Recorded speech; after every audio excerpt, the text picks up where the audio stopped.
You know, there's an animal that has been our partner, our tool, and our muse for thousands of years. Today, we're digging into its incredible and pretty unexpected history. So get this.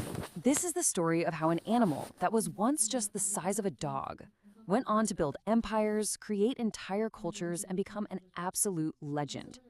But as you're about to see, the legend isn't the whole story. So let me ask you, what's the first thing that pops into your head when you think of a horse? Is it something like this, the thundering charge of a medieval knight, a real symbol of power and chivalry? Yeah, like the noble war horse immortalized in countless paintings. You're looking at Paulo Uccello's The Battle of San Romano, right here. This is the powerful image so many of us have in our head. Or maybe it's that free-spirited symbol of the American West, the indispensable partner to cowboys, Native Americans. I mean, from 30,000-year-old cave paintings in France all the way to the modern racehorse, the horse just looms so large in our collective imagination. But to really get the true story, we've got to go way, way back. All right, so let's jump in from tiny mammal to steppe, a 50 million year journey. And here's the wild part. This story doesn't start on the open plains like you might think. Nope, it starts in the dense, ancient forests of North America. Yeah, you heard that right. We're talking about a journey that began over 50 million years ago. It's almost impossible to wrap your head around that amount of time. So, say hello to Eohippus, also known as the dawn horse. And look at this little guy. It was a small, dog-sized mammal living in the forest. It had this arched back and multiple toes on each foot, perfect for walking on the soft, wet ground of the forest floor. A far cry from the horses we know today, right? And over the next, tens of millions of years, the whole environment changed. Forests started to shrink and grasslands opened up. This drove a really incredible transformation, all fueled by the need for speed to escape predators and a totally different diet. And you can see that evolution so clearly right here. Check out the feet. The ancestral foot had multiple spread out toes, which was great for that soft forest floor. But the modern hoof, that's a single fused toe, the third one actually, all wrapped up in a hard case. It's literally built for speed on the open plains. It's an amazing example of evolution in action. Okay, so that brings us to our next chapter, the domestication game changer. You see, for thousands of years, wild horses were super genetically diverse. So how in the world did we end up with the modern domestic horse we know today?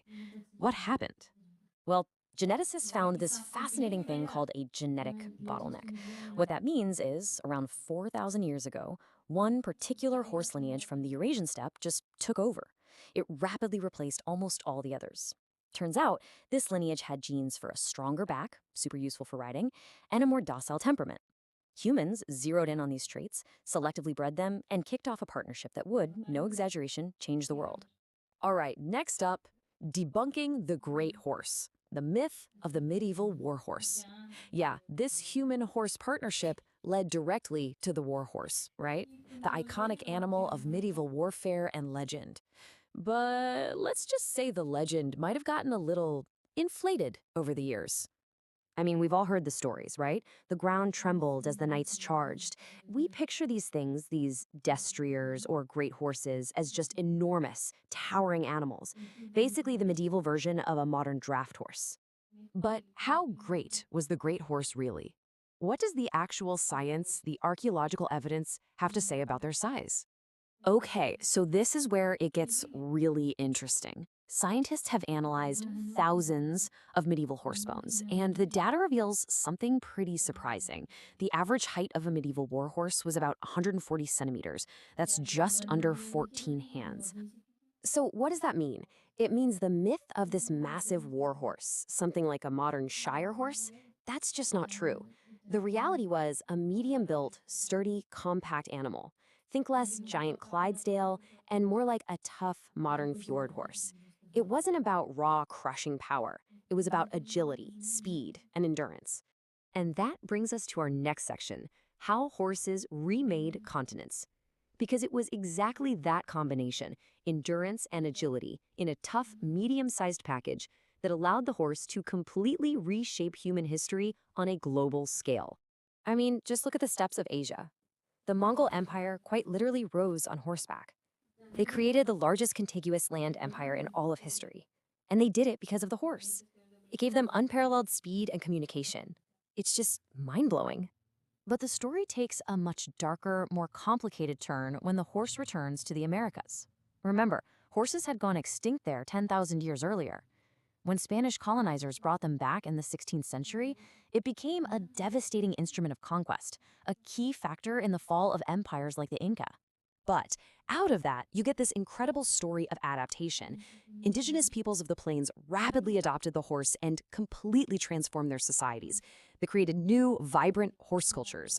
Famous breeds like the Appaloosa, selectively bred by the Nez Perce, these all came out of this new horse culture. It was a total revolution. Okay, so let's bring it all together. An enduring, complicated legacy. After all this time, this long and really intertwined history, how does it shape our relationship with the horse today? There's a great quote inspired by Tolstoy that says, "A horse's story is a mirror to our own." And that really hits the nail on the head. As industrialization came along and replaced animal power with machines, our relationship with the horse changed fundamentally. It shifted from necessity to sport and companionship, leaving us with this very complex legacy. So it makes you wonder, right? After shaping our world from its own evolution to the evolution of our societies, what do we owe the horse? They carried our messages, fought our wars, and built our empires. When you really think about it, the story of the horse is, in so many ways, the story of us.